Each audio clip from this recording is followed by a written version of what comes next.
Welcome to the channel, job seekers. Today I'm going to show you how you can apply for a job on Starbucks. Let's dive in. Alright, ladies and gentlemen, the first thing you need to do is navigate to careers.starbucks.com, and you can explore thousands of job openings across all of the retail stores, their corporate offices, manufacturing facilities, and also their distribution centers nationwide. You can then use the interactive job search tool to filter positions by location, job category, and also experience level. Their popular entry-level roles include baristas, shift supervisors, and store manager positions.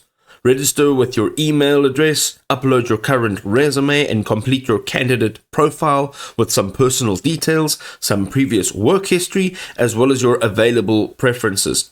Answer some role-specific questions about your experience and your motivation. Emphasize your passion for coffee culture, customer service excellence, and teamwork collaboration. Make sure that you are looking through your resume again before you send it. Make sure that it is optimized or relevant to the job that you're applying, and also prepare for the interview. Now, whether you are getting a call back for an interview or not, make sure that you are prepared. Make sure that you have at least 3 questions for the interview so that you can look like you're more involved. I hope this was helpful.